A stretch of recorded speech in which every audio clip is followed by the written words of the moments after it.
Greetings and welcome to the Culture Ward, where we dissect and dismantle pop culture in all its forms.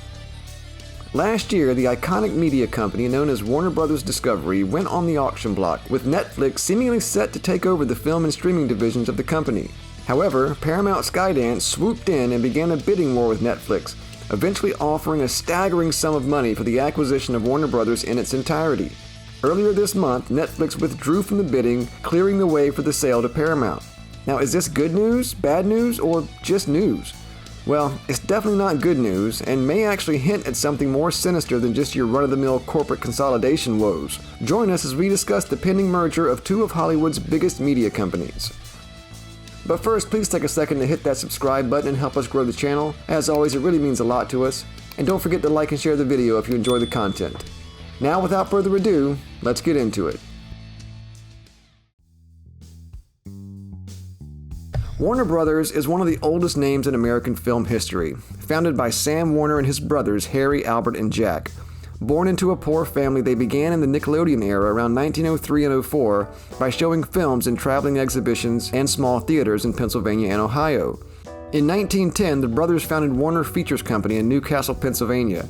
They produced their first film, Peril of the Plains, in 1912 in conjunction with the St. Louis Motion Picture Company, and in 1918 they produced their first full-scale picture, My 4 Years in Germany. It was a box office success and helped to establish the Warners as a serious film studio. A few years later, in 1923, Warner Bros. Pictures Incorporated was officially established. By the mid-1920s, while facing near bankruptcy, they were saved by pioneering sound in film. Their 1926 release Don Juan featured a synchronized musical score, which was followed by the landmark 1927 film The Jazz Singer, starring Al Jolson, which was the first feature film with substantial synchronized dialogue, ushering in the talkies era and saving the studio. Wait a minute, you ain't heard nothing yet. Wait a minute, I tell you ain't heard nothing. You want to hear Tootsie? All right, hold on.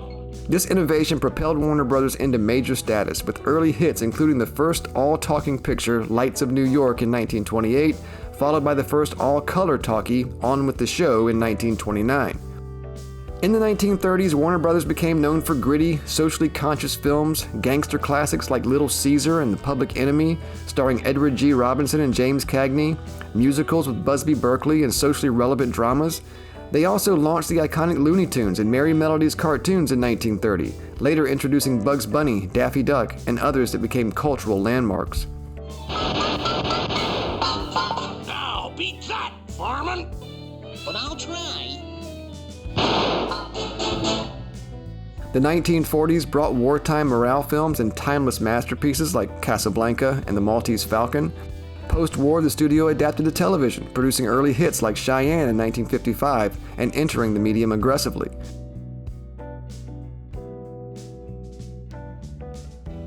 Now, ownership has shifted over the decades. Jack Warner ran it solo after buying out his brothers in the 1950s, but in 1967 it merged with Seven Arts before being acquired by Kinney National in 1969 and being renamed Warner Communications.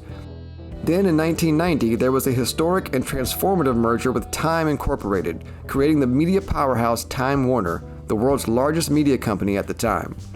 Now, the Time Warner years saw the creation of massive franchises, including the Harry Potter series, The Matrix, The Lord of the Rings, and the Hobbit movies, as well as DC films such as the Dark Knight trilogy and later DC Extended Universe hits such as Man of Steel, Wonder Woman, and Aquaman. Then again in 2018, Time Warner was bought by AT&T, being renamed Warner Media. Interesting side note, during Trump's first term, he objected to the AT&T Warner merger, claiming, rightly, that they would have had too much power. It's too much concentration of power in the hands of too few. Yeah, he even had the Justice Department file a lawsuit to block the merger, though it was ultimately unsuccessful. Now, I only mention it here because I'm assuming he's going to apply those same principles to the current merger, even though this one involves his political allies, right? That, FYI, was sarcasm.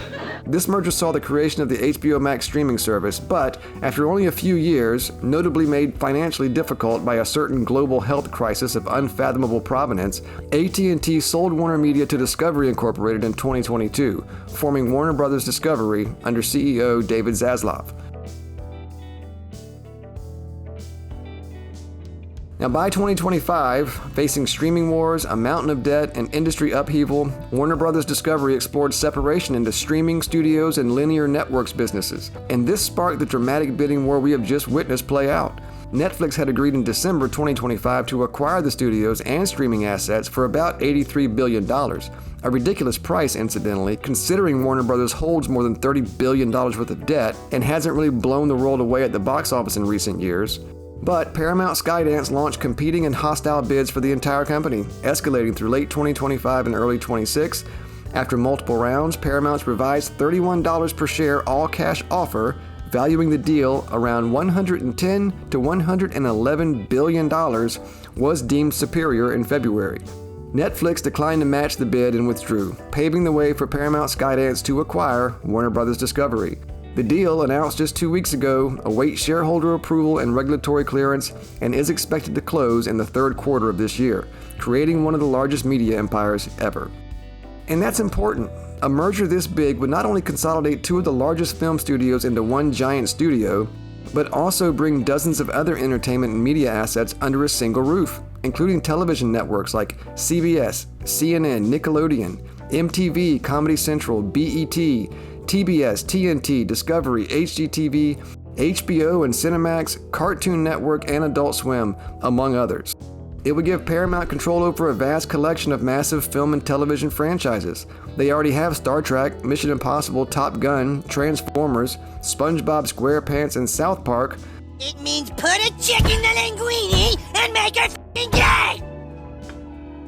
And I want it lame! But they'll gain Harry Potter, Lord of the Rings, Game of Thrones, The Matrix, The Conjuring, the DC Universe, as well as all the Looney Tunes and Hanna-Barbera cartoons.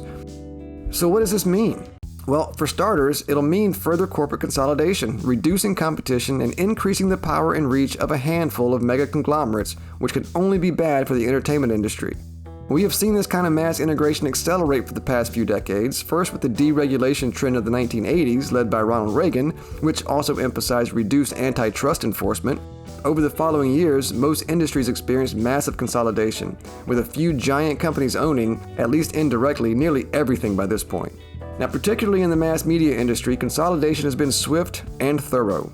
In 1983, more than 50 companies controlled the majority of U.S. media, including TV, radio, and newspapers, and powerful regulations prevented companies from gaining too much influence and coverage, such as the FCC's 1975 ban on newspaper broadcast cross-ownership. However, following a decade of steady deregulation by the Reagan and Bush administrations, Bill Clinton signed the granddaddy of them all in the Telecommunications Act of 1996.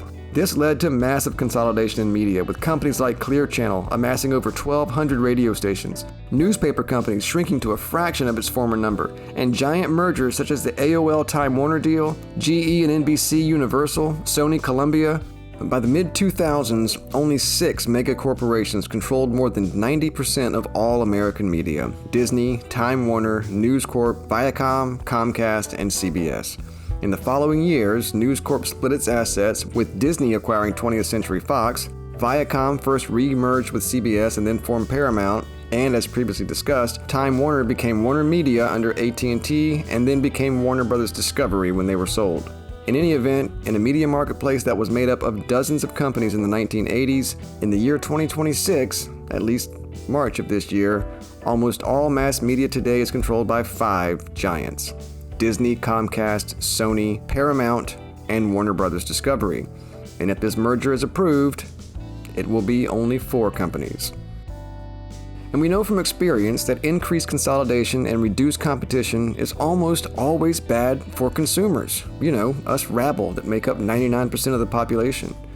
And while they always promise that increased efficiency and reduced operating costs can be passed on to customers in the form of lower prices and better products and content, we also know that that's just total bullshit. What they mean is higher profits for them and their shareholders, usually accompanied by increased prices to the consumer and a lowering of quality. Other downsides to mergers like this one include massive job losses and industry-wide layoffs. And in an industry that is as precarious as the American entertainment industry is at present, massive layoffs and cost-cutting by the newly merged Paramount Warner Brothers could totally collapse the Hollywood film industry. Now, while that doesn't sound like the worst thing in the world given the current state of Hollywood, It would almost certainly have ancillary effects on the economy at large and filmmaking in general, and as usual, would likely affect us regular folks much more than the upper class. Of course, as is always the case, expect to see higher prices and fewer choices. Less competition often translates to increased costs for content access with a corresponding reduction in output. There will be an erosion of content diversity and a stifling of creativity, including a homogenization of content that I've talked about before. Additionally, there will be less creative risk-taking, with the new massive studio prioritizing safe bets, franchise-heavy blockbusters, and an overall reduction in the variety of content available. And perhaps most insidiously, especially as it concerns mass media companies, consolidation leads to outsized influence in the public sphere. When a handful of conglomerates control production and distribution of media, they gain enormous power over what gets made, seen, and suppressed. This can make censorship easier, enable viewpoint biases, and create vulnerabilities to political influence. In other words, they become useful conduits for propaganda on a scale hitherto undreamt of. Did you seriously just say hitherto undreamt of? I'm going to allow that. And this is really the issue that worries me the most. I don't give a shit what the Ellisons' personal politics are. Same as I didn't care who Ted Sarandos and Reed Hastings voted for when Netflix was winning the bidding war. What I care about is the stifling of free expression, suppression of the truth, and the infection of entertainment with corporate and government propaganda. To me, the political affiliation of the controller of propaganda is irrelevant. 6 of one, half a dozen of the other. Because regardless, the same interests are always served, that of the wealthy and powerful. The only real difference in these worldviews is whether you like your bombs with American flags or rainbows. What makes this particular acquisition even more suspicious is the staggering sum that Paramount has offered, $111 billion, for a company that is currently in debt to the tune of more than $30 billion. I'm definitely not a finance guy, but the best I can tell, last year Warner Brothers brought in about $750 million in net profit, and apparently that was a stark turnaround from previous years. In fact, it's the first time they've posted a positive net since at least 2021, when they profited roughly $1 billion.